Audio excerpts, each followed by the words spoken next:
Hi, John. Hey, Welcome today. And what's the topic for today's session? so somebody asked a couple sessions ago that we talk about healthy conflict. So we're going to talk about healthy conflict today.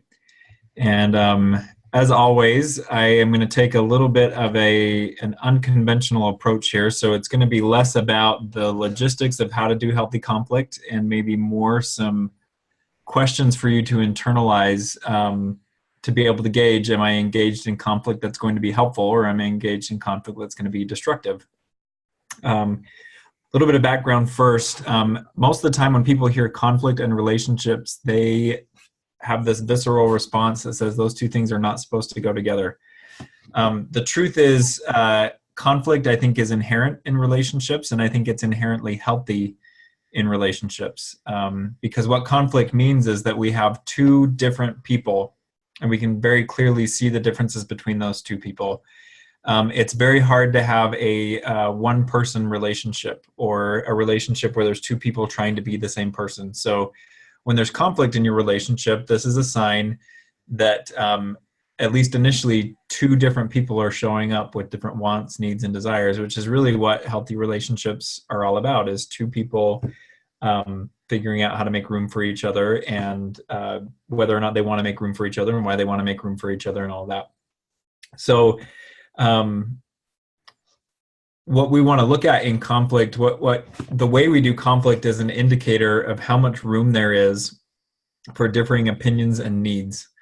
And again, conflict is not the same as rage. It's not the same as arguing. Conflict just means we didn't gel together automatically on this. We have some work to do to figure out what's going on and what we need.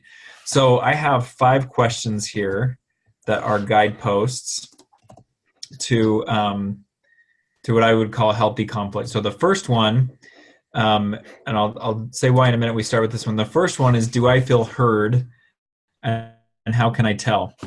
Because when we have a difference in opinion and a difference in need between two people, and you don't feel heard, what we don't have in that situation is room to resolve that conflict, or room to figure out what we need. So the first thing that you want to look at when you enter into a conflictual interaction with another person is you want to look at, do I feel heard here, or is there the ability for me to be heard?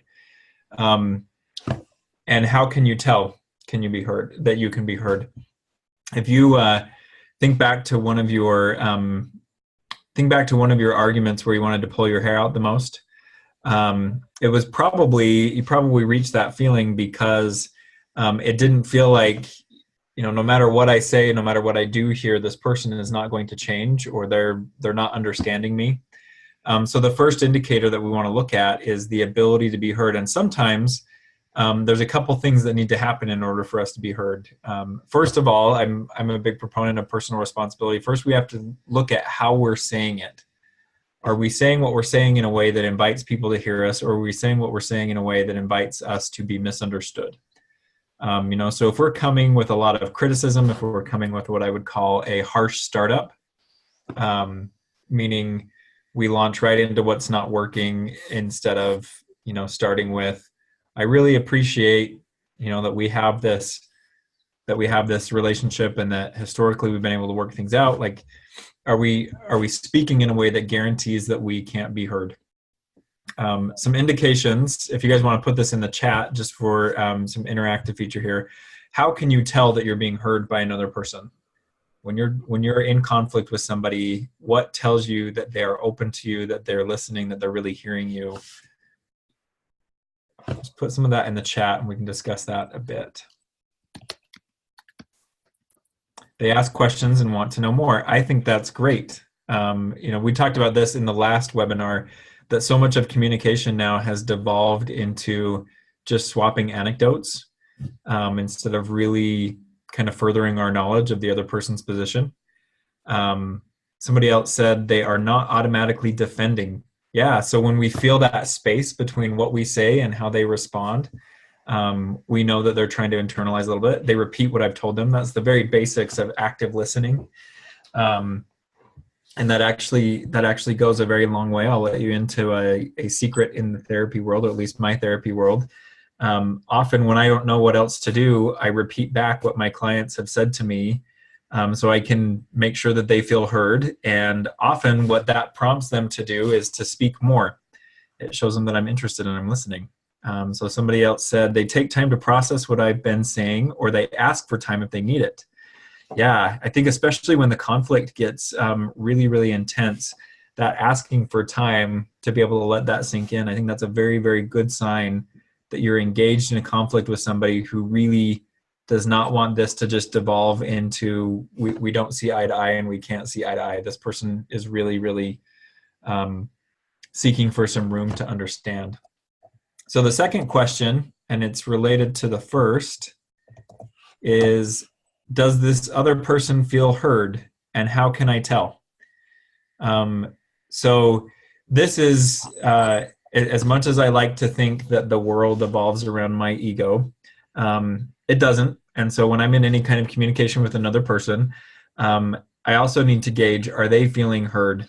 And are they feeling like there's space for them in this interaction? Because as good as it might feel to me to be the only one with the stage, there's not really a two-way conflict going on there. What's going on there is I'm dictating terms, and that other person is either biting their tongue and waiting for me to shut up so they can say what they want or do what they want, or that person is just going to appease. They're going to give me whatever I want, and I don't really know what it is they want because they haven't said. Maybe they're afraid. So what are some of the ways you can tell that you are correctly hearing another person? What do you see in them? What do you feel from them when you're in a conflict with someone and they feel heard, they feel understood by you? Let's go ahead and type that into the chat. They're being able to speak without being defensive. They look and talk calmly. That's a huge one. I think there's a really big difference between what you're saying upsets me, and I want to talk about that, and being upset by what you're saying, and I want to shout about that. Somebody else said they're not shutting down. The dialogue can continue. Sometimes I find with that one, sometimes the dialogue might slow down, especially if you're talking about something really difficult. And so I'm always a big fan of, if movement's in the picture, we're probably okay. So if you're watching somebody and they're maybe slowing down in how they're responding, you might want to be careful and make sure that you're staying engaged. But that's not a sign that things are shutting down. As long as there's movement, we're probably going to be okay. They might take a deep breath. They might calm down. They might soften a bit. I think that softening and that breathing, that's one of the things that I look for when I'm working with folks. If I can see their body relax based on how I'm interacting with them, that's usually a good sign that I'm attuning to them correctly. Somebody else said they don't use the word but in response. Yeah. So when somebody says but, or when but enters a sentence, what it means is everything that came before this we can ignore. So when you're responding to somebody and maybe they respond with an and, or I'd like you to also understand, what that's telling you is that they feel like you're receptive. Another thing, we talked about, look at the message you're delivering. Also look at the way that you listen. That's something that I've had to work on a lot. I've gotten feedback that my face is not the softest, most inviting face. And I've actually had to work on that because I think there's some people in some interactions where that interaction doesn't start, or it starts in a very defended way because I don't look open. And so that's something that I have to be conscious of. Somebody else said, this is something I struggle with and I'm trying to improve as I fear criticism. So much I found that I shut people down because I panic. Yeah, I think this is a big hurdle, I think, to healthy conflict, is we may have the understanding that all feedback is criticism and that there's nothing useful about feedback. A rule that I've kind of tucked away in the back of my head is that there's no good feedback or bad feedback. It's just feedback. And being able to look at there's value in whatever anybody says to me, but sometimes to be able to get to this healthy conflict place, we really have to work on our fear and our inherent defensiveness. So finding some ways that you can reframe criticism into something useful. When I have criticism come at me, I'll often think, I'm going to choose to pay attention to what's useful in here, and that's what I'm going to do with this. But there's a lot of there's a lot of preparation involved in that, and also a lot of kind of after the fact, okay, now how did that hit me and what do I want to do with this? So there's some intentionality. The next question, when I'm working with folks who get gridlocked in a conflict, often there is some unrealized dream in that conflict. And so, we may be fighting about, a benign example, whose night it is to do the dishes, but it probably really isn't about the dishes, especially if the fight's been going on for more than 45 seconds. If it's really about the dishes, we can verify that pretty easily. But if it turns into a long argument, it's probably not about the dishes. There's probably some dream or some unrealized need that we have.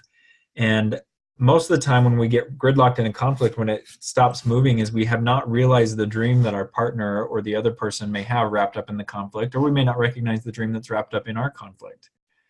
So if it's you and your partner, or you and your friend are talking about where are we going to go eat tonight, and your partner says, I don't really care where we eat tonight, I'm up for anything, and that makes you angry, and you can't drop that.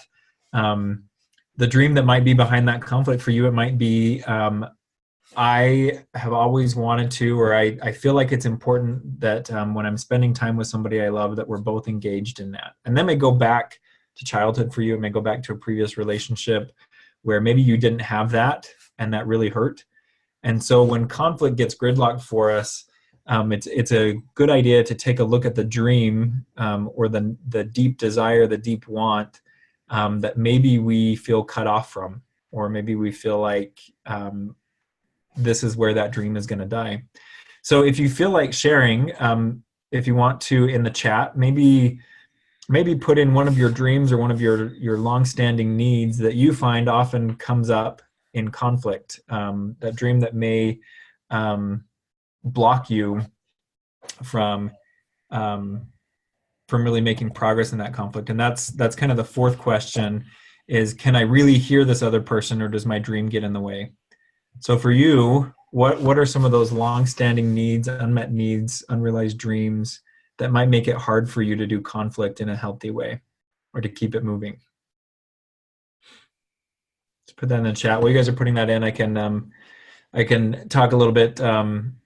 Personally, one of the things I realized in the last couple of years that was getting in the way of me having free and easy relationships is this long-standing fear of rejection. I'd walk into a room and I'd literally read like who could reject me and how much could they reject me. So I was automatically defended. And that need to be accepted, that goes far, far back. When I was in elementary school, I moved to a new house when I was 4 years old. It was just around the block from my old house. And I went to 3 different elementary schools because the area I lived in was growing so fast that every couple of years there was a boundary change. And when you're that age, like, you're friends with the kids that you see at school all the time. Your teachers are a huge part of your life. So like every 2 or 3 years, that whole ecosystem was disrupted for me. And that had a really big impact on me. And so I brought that dream into my relationships. And anytime I felt somebody leaving at all, whether it was they didn't want what I wanted or they needed something different, I just shut down because everything was going to be upended again. And I really wanted consistency and I really wanted safety. So it got hard for me in my friendships and my relationships to hear another view or to hear a need that was outside of my own. Because in part, I was reminded of this, like, nobody sticks around for me. And so I had to learn what that deep desire was, and I had to learn how to hold that in a way that when somebody needed something different or wanted something different, I didn't take that as a personal rejection, or I didn't take that as I'll never see this person again. It blew my mind when I was in therapy as a young adult, and my therapist said, there's friendships that can exist where you don't talk with each other for years and years, but when you get together again, you pick up right where you left off. And I was like, oh my gosh, I think I could do that. And that really started to open me up to this, like, we can move in and out of proximity with each other. So part of healthy conflict is knowing when you get gridlocked and maybe knowing why you get gridlocked. For me, having that narrative around, I'm fearing rejection here and that's why I'm shutting down, or that's why I can't hear. I could really look at the situation differently, and I could say, is rejection happening here, or is this a difference in opinion, a difference in need? Somebody just messaged in and they said, one of my long-standing needs is to have others I'm in relation with want to help out or to help me because they care about me and I matter to them. So they want to help me out. And when people don't help out in the home, meetings, work, etc., I take that they are taking advantage of me because they don't care about me and they see me as their quote unquote slave. How many times does that situation come up as this person, not only do they not care about me, but they're now taking advantage of me? And how many times, if we really examine that and bear that out, how many times are people actually maliciously trying to take advantage, or maybe do they not realize what we're needing from them? Have we not communicated that? If we are sensitive to being used, what difference might it make on the beginning of a relationship or the beginning of a conflict to say, hey, I'm really sensitive to being used, and that's probably going to come up in this. So can we make sure that we can talk about it rather than concocting this big story about how this person's just out to use me? That's a really good example of a dream that can shut down conflict. Can I share on that one too? Go ahead.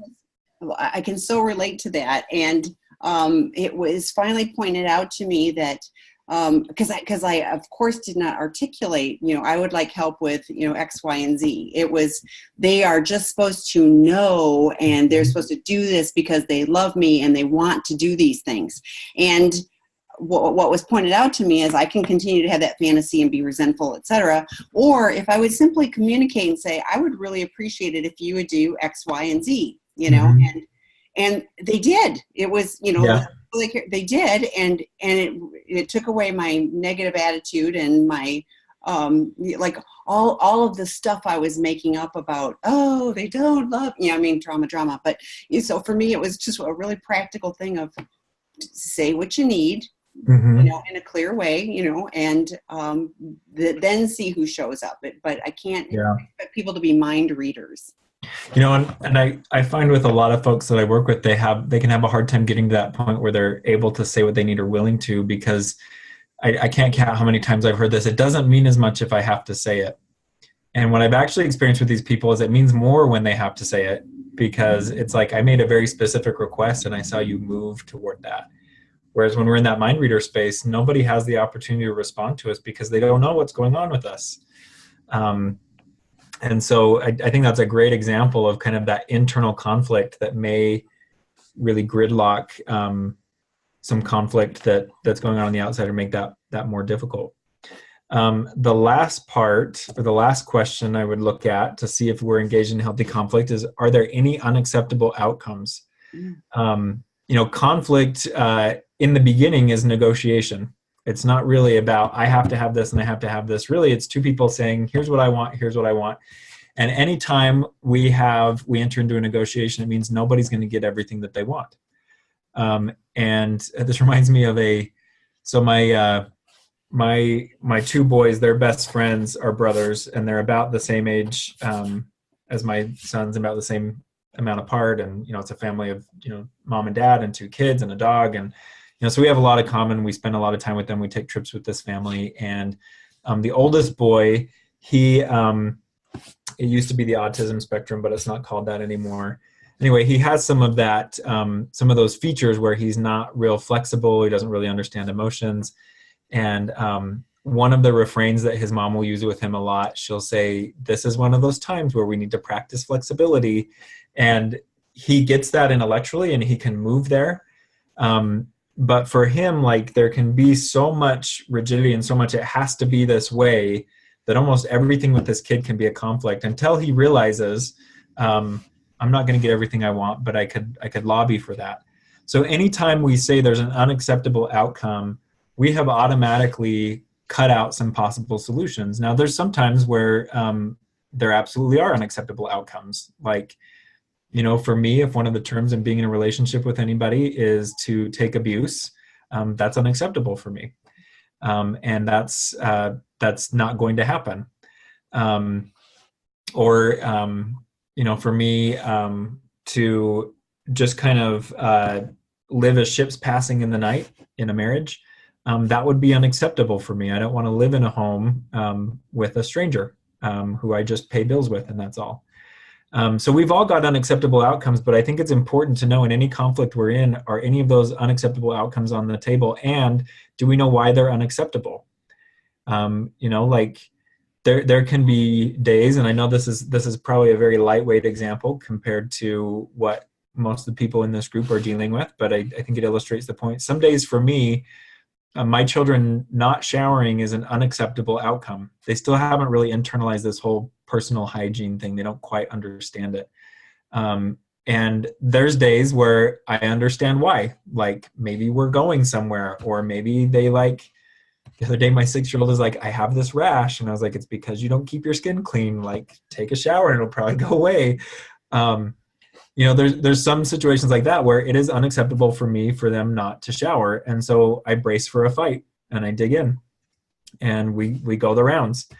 But I know why that's unacceptable. I know that's why it's worth me fighting for. If we just have these unacceptable outcomes and we haven't been able to articulate them and let alone know why it's unacceptable for us, those can also get in the way of the conflict flowing.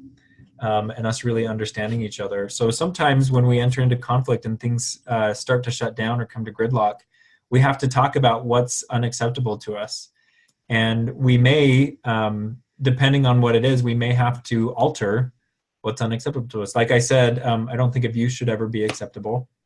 And there's some other things of that nature that should never be acceptable. But sometimes we have to be able to give a little bit and be flexible a little bit in order for the energy in the relationship to keep moving. So those are my five sets of questions for engaging in healthy conflict, kind of some self-checking. So I'll go through those again and then we can take any questions. So the first one is, do I feel heard? And how do I know that I'm being heard? Does the other person feel heard? And how do I know that they feel heard? What is my dream that may be wrapped up in this conflict? What's my long-standing need, desire that may be getting in the way? How can I hear this? Can I hear this other person, or does my dream get in the way? So looking at the interaction between what I want and whether or not I feel like this other person can help me with that. And are there any unacceptable outcomes? And if so, why are these outcomes unacceptable for me? So hopefully that helps a bit as you look at conflict this week and engage with it. We can open things up to Q&A. You can put that in the Q&A section here. These can be questions about conflict. They can be questions about anything relationship-wise that you want some help with, you want to be able to look at. So go ahead and put those in.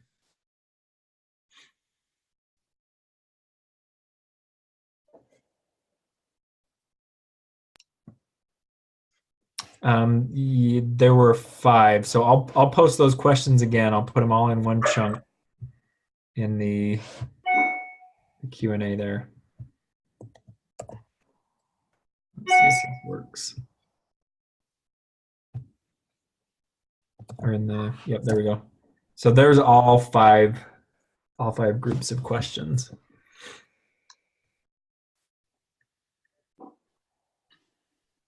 Any other questions you guys want to spend some time on today?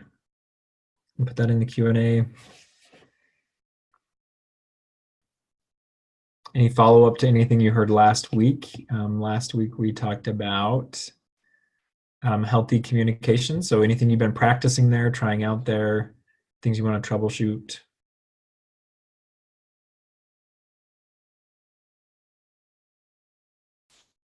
I was thinking with these too, like there are relationships that are more fringe relationships. So you're going to have a different, like with your sons, you're going to be willing to go to the mat for some things. For some relationships, I've got less invested, so I will not be willing to really engage. It'll be kind of like, meh, so I can see that, depending on the relationship and my willingness to invest, I will use these things to a different degree. Absolutely. And I would say, that level of investment is really important to gauge. And sometimes, or I would say often, I find that after the fact, when the conflict has happened and I've told myself in the moment that I don't care, after the fact, if I'm rehearsing a lot or going back, I probably need to go back and really re-gauge the level of investment I had either in that relationship or that specific conflict. Because sometimes we may tell ourselves this doesn't matter a lot, and that's a bypass, that's a way of coping. But other times it really is like, I don't need to get in an argument with a stranger over a parking spot. In the scheme of things, it's not really important to the outcome of my day. But there's other times where, again, the dream might be represented in there. Like, let's say you're making a return at a store and it doesn't go well and you feel totally misunderstood.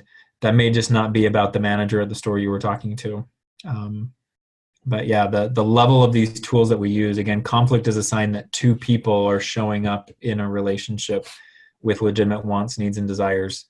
And I think there can be a lot of relationships that really aren't that and aren't what we want to invest in, but we spend a lot of time and energy in conflict in those relationships. And I think it could be helpful to examine, why am I putting so much into this relationship when this is what it is or this is what it isn't?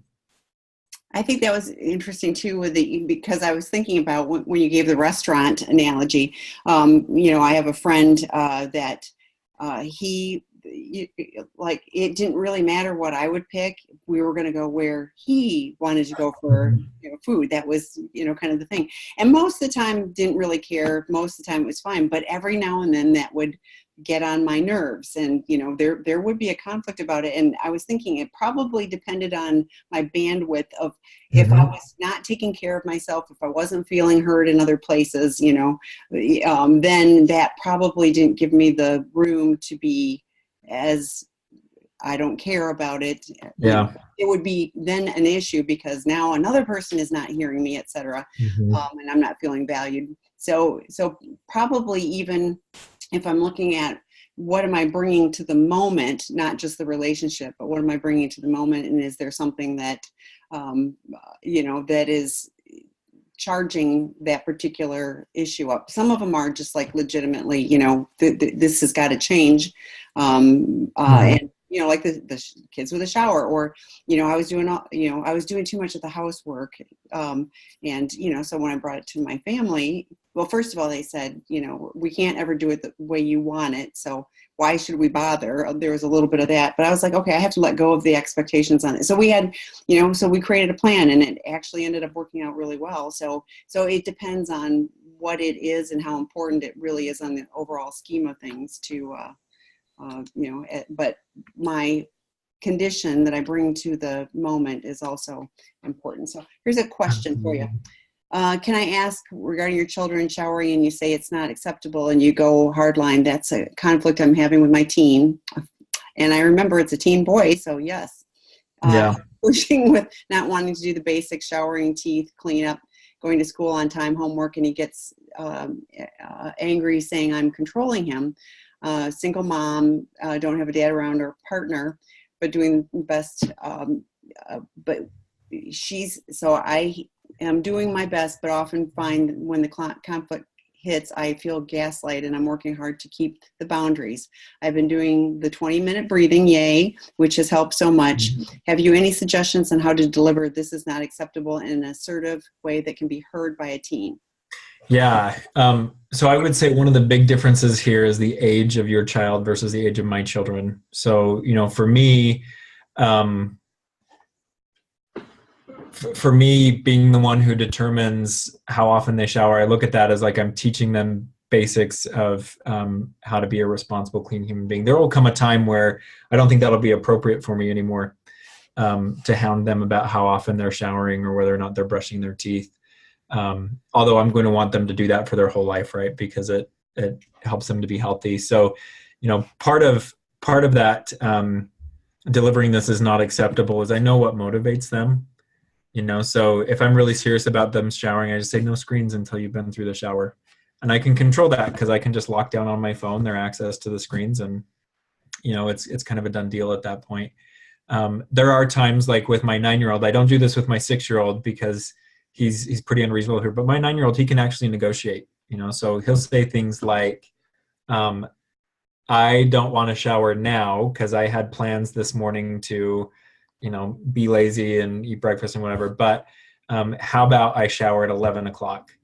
And so with him, I give him a little more leeway because I want him to also develop some, like, we can be flexible on this and he can be flexible in meeting those needs. But I would imagine when it comes down to him being, I probably don't have much longer with him that I can hold this hard line. And there's things I talk to him about now. Like I'll say, I don't know that you want to be known as the smelly kid at school, or I don't know that you want to be known as the kid who had breath at school. That's one of the reasons why I'm talking to you about this.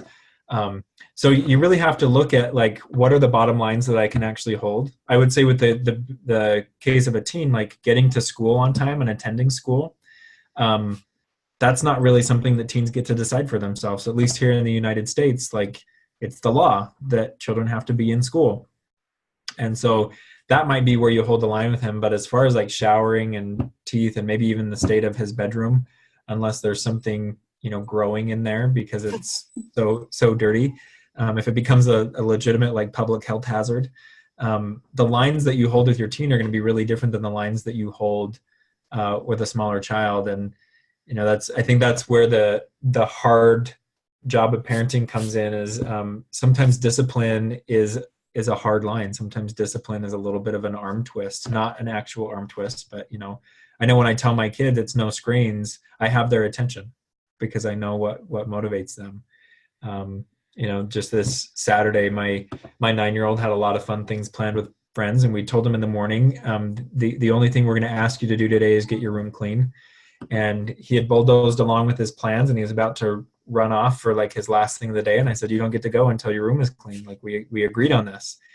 And there was some heavy sighing, and it almost got to an argument. And I said, hey, we can spend the time arguing on this, or you can fulfill your obligation. And then I won't bother you for the rest of the day.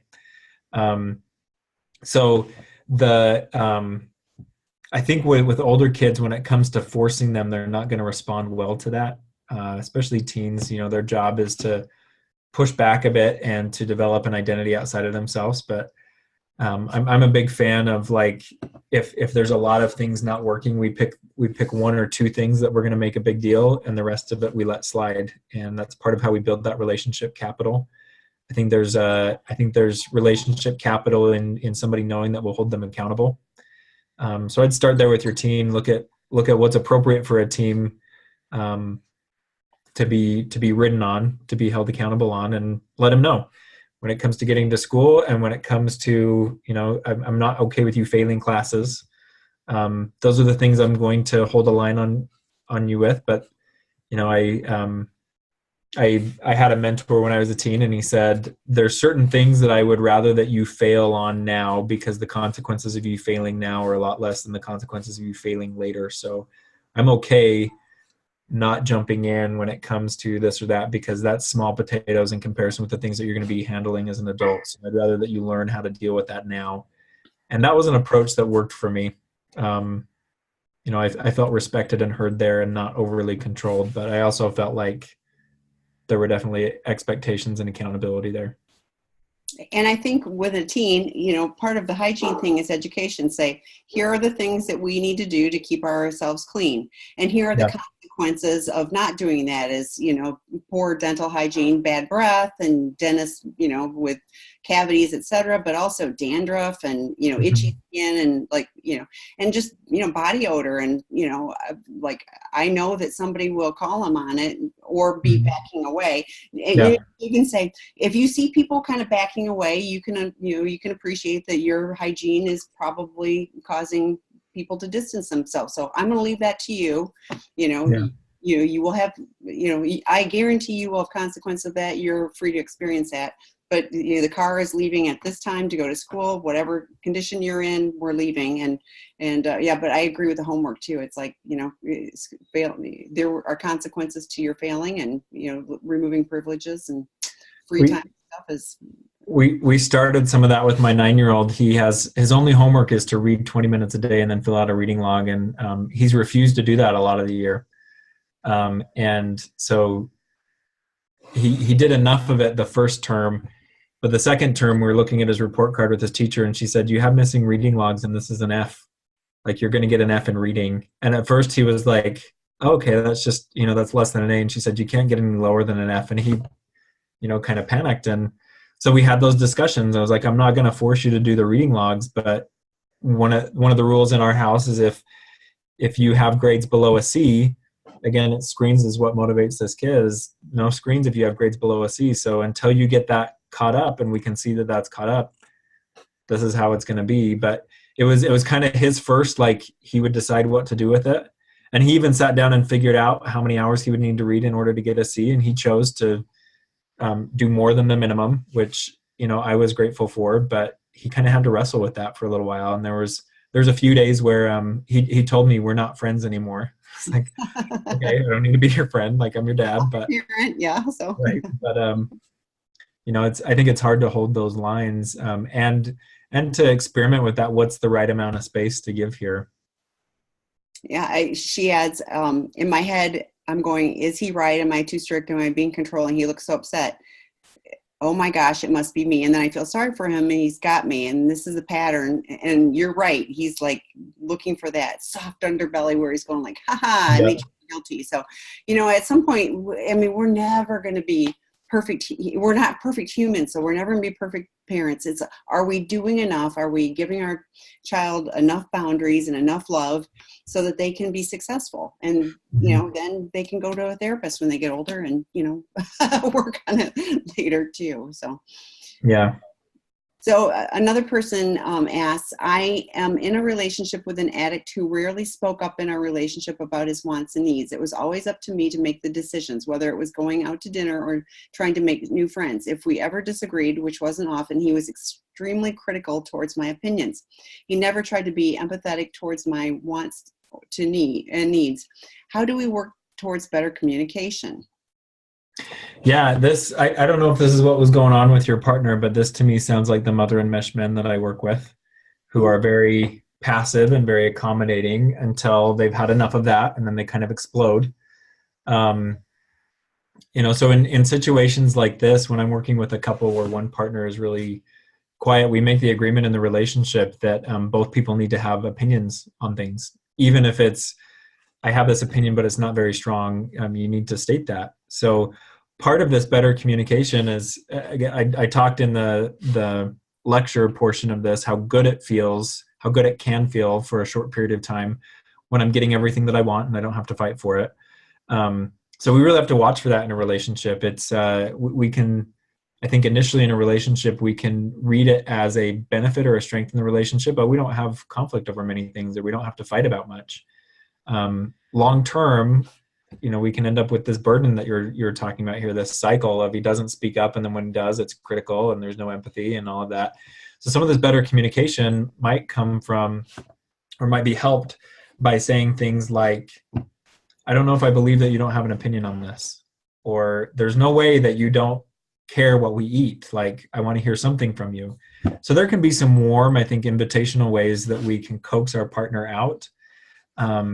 And I often find in coupleships where they may have a lot of disagreements, but they feel like their partner's honest with them around the disagreement, they do better with it than the assumption of, "Oh, we never disagree on anything." And I think even talking to your partner about how important it is that you feel them as a presence, like that might be sharing some of that dream, or even just saying it makes me feel like I'm pulling a lot of weight and these decisions are high pressure when I'm the only one making them. Like, I'd like to see you take some risks in our relationship too, even if it's down to, I'm going to recommend this new restaurant and maybe the food's crap. I know I always feel a little, I always feel a little guilty about that, taking a risk on a new restaurant with a friend and their experience not being good. But that's a risk that I'm willing to take to have a new experience with a friend. So I think having some of those conversations about what you need from the partner, and also just saying, I'm going to call you out when I don't feel like you're asserting yourself, because I need a partner who does that. I want that.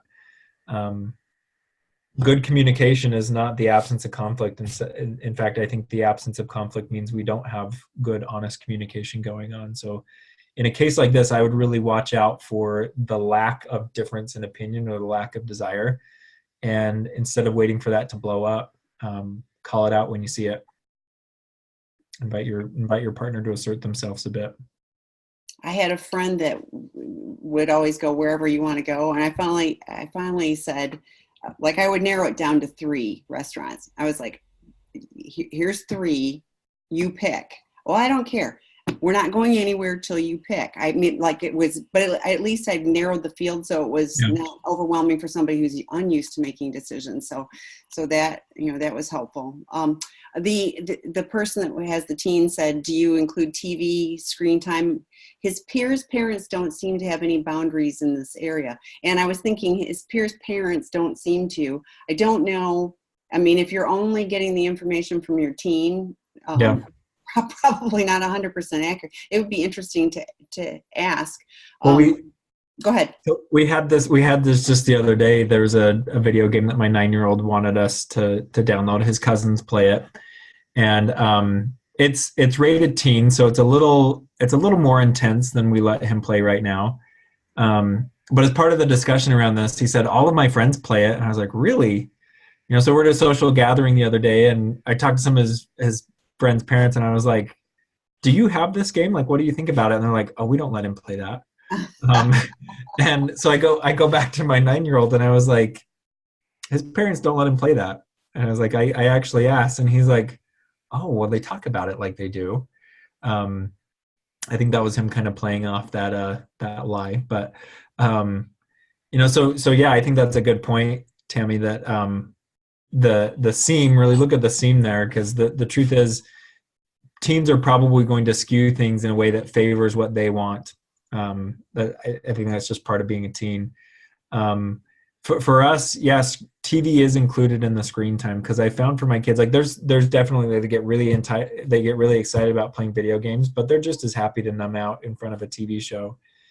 So we do all screens, just to send the message, like even e-readers and stuff like that. Like when it's no screens, it's no screens. And that just, the more loopholes there are in the boundary, I think the harder it is to enforce. And so when it comes to that big motivating thing, we're all very clear on what everybody wants, and we know how to apply the pressure when we need to. And she adds, his friend is on YouTube and allowed access. So if I take away screen time, he goes over there. I feel like I'm trying to catch a mouse that runs out. Yeah, and I think that's, again, part of the warm invitation part. Of course, he's going to go to a friend's house where he gets what he wants. And again, some of that can be part of normal teenage development. What we talk to our kids a lot about is the feeling in our house. Like I tell them all the time, I want you to have at least one place where you know that it's going to be calm and it's going to be clean and it's going to be a safe place for you. So if you don't like that, I'm glad that you have friends that you can go and spend time in another kind of environment. Like sometimes you'll need a change, but here, this is what we're going to try to build. And I think as a parent, it can feel like they're choosing someone else over you. But I think that's also a really important part of growing up, is our kids do end up picking people who aren't us, and that's what we want them eventually to do, unless you want him in your basement until he's 45, which probably is not the case. If he wants to go somewhere else, like that's part of the natural consequence of him not following the rules at home, is it's going to be more difficult for him to be at home.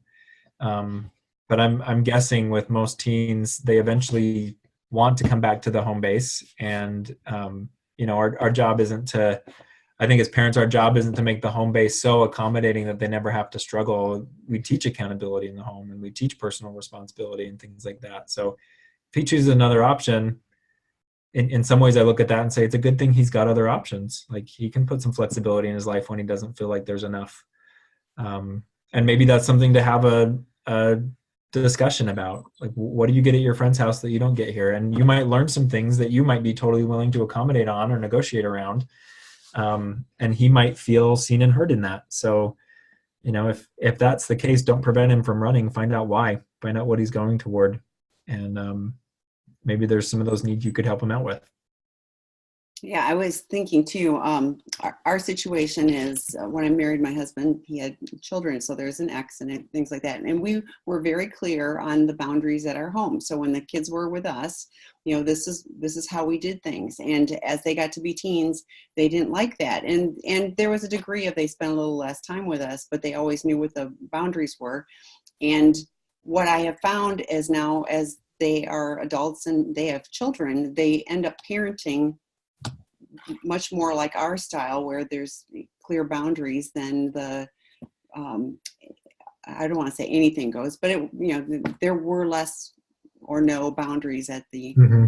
the other home. And so I think that while they might have rebelled against it, they still knew that it was a safe and Mm-hmm. quiet. I mean, this is what we do, and if they crossed that line, there were consequences. And Mm-hmm. we weren't angry or mad. It was just like, no, one of them stayed out too late. Didn't This is before cell phones. That's how old we are. And but didn't bother calling, didn't do anything, and just was like, oh, we just went over, made all these excuses, and we're like, well, this was the curfew, and so Yeah.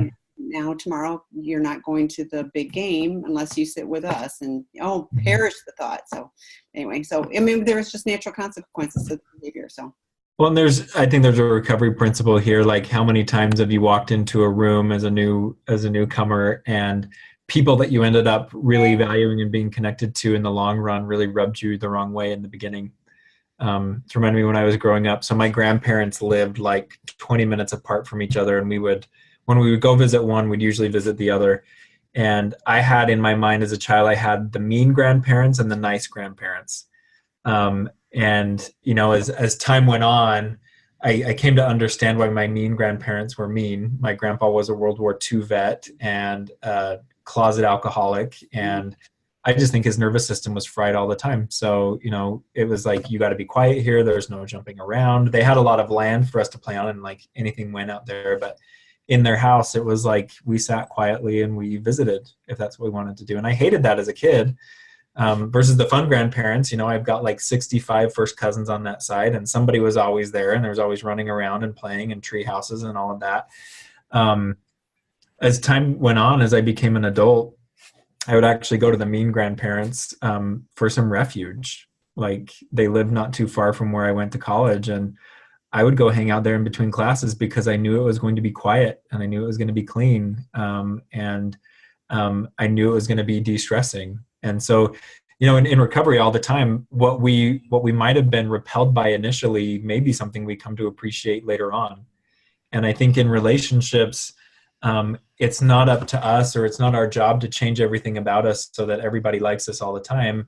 Sometimes this steady and consistent, this is who I am and what I'm doing, it provides a waypoint for people to return to when they see the value in that, or when they want more of that. And when they don't want that, I I think it can be helpful to look at the perspective. Maybe they're not needing me right now. And, whether it's our children or whether it's our partner, there's no one person who's going to meet all the needs of anybody in our life.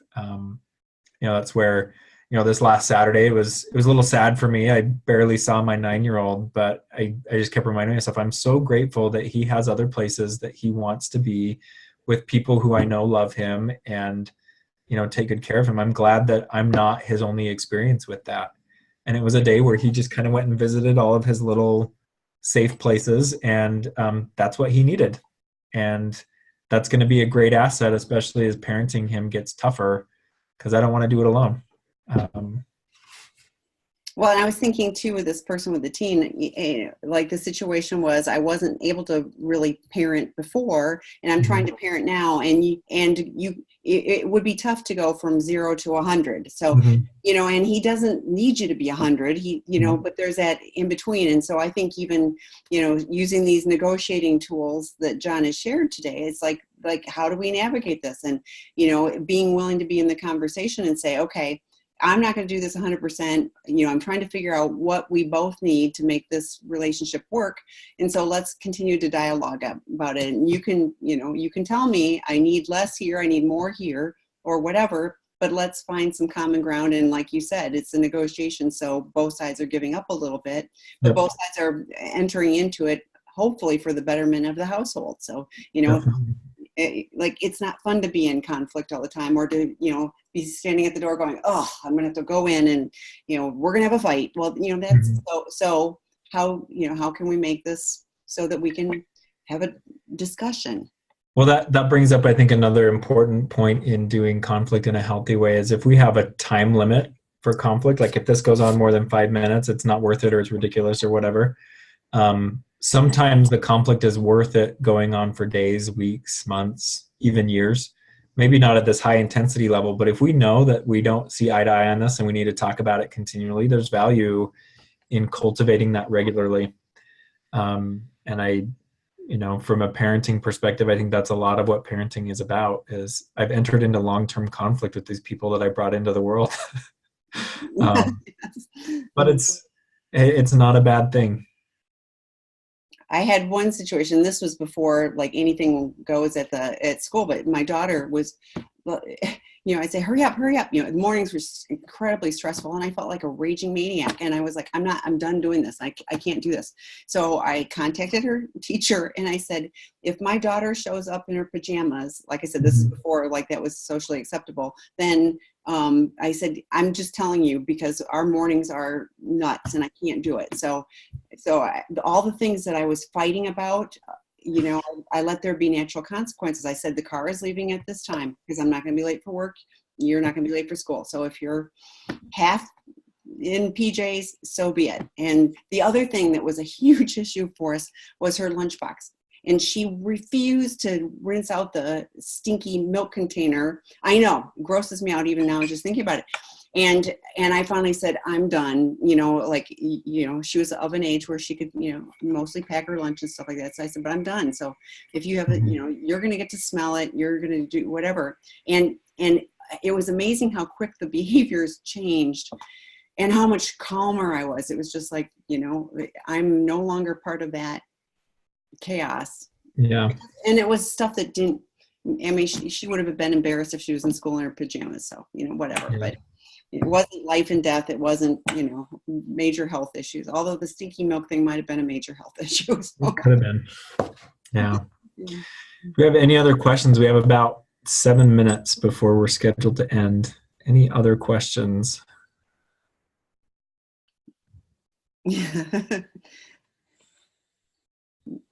I appreciate it now. If somebody put, I love it.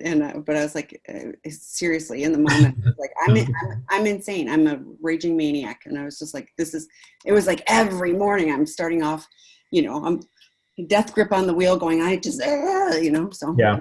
loving my child at this moment. So, if we find a therapist who can treat both addict and spouse qualified, is it best to get separate therapists anyway? I would say yes. For a couple of reasons. So, number one, there's a confidentiality piece in there. Like, let's say, for example, that you and your spouse are both seeing a therapist around addiction issues, and your spouse discloses to this therapist that they've contracted an STD, and they've continued to be sexual with you. Legally, that therapist is bound by confidentiality, and they can't tell you what your spouse said in their individual session. And so your therapist is now in a position to hold secrets from you. So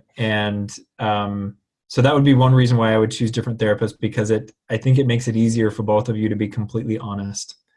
As much as I think therapist training can help them to not be objective and to, maintain professional therapy space, that doesn't happen all the time. And I wouldn't count on a therapist just because they say they can do it, meaning that they will. So again, I think it's a little cleaner for both of you to have your own therapist. It's separate space, safe space. What you may want to do is sign a release with both therapists, so those two therapists can talk with each other, and you might want to encourage them to talk with each other, to coordinate care, to kind of get a team approach kind of a thing. But as far as individual work goes, I think it works best when addicts see someone who their spouse is not going to see, and when spouses see someone who their addicted spouse is not going to see. And then they asked, when you get to the point of doing couples work, would you need to get a third therapist? Not necessarily. I've done a lot of what I would call conjoint couples work, where both individual therapists are in the room with both people and we work on the couple that way. I think the key there is that your therapist feels comfortable working with other therapists, and you might want to check that out. There's times where I think that can be a great benefit to do it that way. Like I do that kind of couples work with folks where there's a lot of conflict, because it helps me and the other individual therapist to see what the conflict is about, and then we can both go individually and work on that stuff. Some instances where you might want a third therapist is, I think fresh perspectives are always it's so again, let's say that you are in your individual therapy and you go in and you've complained about your spouse, because it's a green light to do that in therapy, especially if things are tough or you're not satisfied. Let's say that you go in and you complain with your spouse, and let's say that your therapist has what we call some countertransference there, and maybe they develop a disliking for your spouse. And it might be based on what you've told your therapist, maybe it becomes difficult or it would be difficult for your therapist to be in the same room with your spouse and hold objective space. That happens all the time. Like, again, as much as we try to be objective and helpful, we are humans with emotions. So in cases like that, a third therapist can be helpful, because that therapist doesn't have either individual story in their head driving the boat. They're really tuned into the relationship dynamic. But that's not necessarily the way it has to be. I think it's really whatever the configuration is for who sees who and how many therapists we involve. That's really something to talk through, both with your partner and with your therapist, and maybe some other people who are in recovery. I would say in some rare instances, I know of some times where colleagues and even myself have been encouraged through consultation and supervision to do all three pieces. That's the very rare exception to the rule. And whenever we do that, it's because there's a very compelling reason to do it, and there's lots of boundaries and safety protocols in place. Like, I would never do that arrangement when I'm working with someone who I know is keeping secrets or could be keeping secrets, because I don't ever want to be in that position to keep a secret from another client. This person also said, the concern I have with a separate individual therapist is my addicted husband is a great deceiver and manipulator, and this keeps him from really working on his issues and recovery instead of just blaming and pretending to be the victim. Yeah, here is where I would say, like, this is a situation where I use conjoint therapy. So again, it's not so much like the therapist becomes the parole officer and the judge. It's that when I have the two of you in a room, I can see how you interact. And I've got a couple that I'm working with right now that for a couple years we did conjoint therapy, because whenever we went into, he was very different in his individual space and in the relationship space, and until I saw that and could confront him enough on that, he wasn't going to stop that. And so the conjoint therapy really helped to hold him to a greater level of accountability.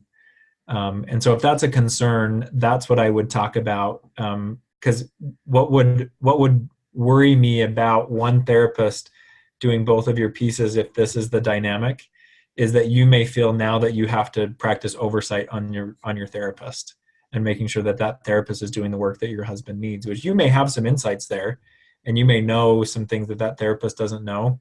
But just think about your therapeutic experience, how that's going to feel to you if you feel like not only do you have to police your husband, but you have to police his therapist too.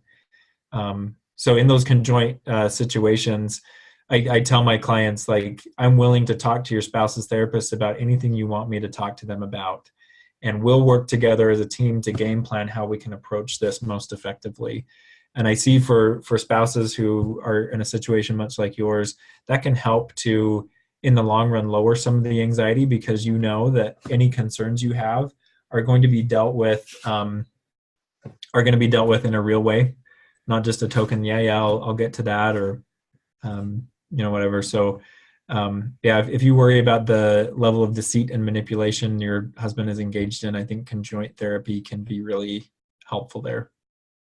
And I was thinking, I don't know what your situation is, but I would like to invite you to consider the 2-week intensive with Dr. Rob as the lead facilitator and educator that's starting March 31st. It's a great opportunity where he's going to be doing the program, and I'm pretty darn confident that he would help get through that deceit and manipulation. So email me or call me if you want information on that. So, yeah. Okay. We are out of time. So thank you all for being here. Thank you, John, Yeah, thank you. for all the information. Great discussion again today. So, and we will see you again next week, Monday. Thanks, everybody.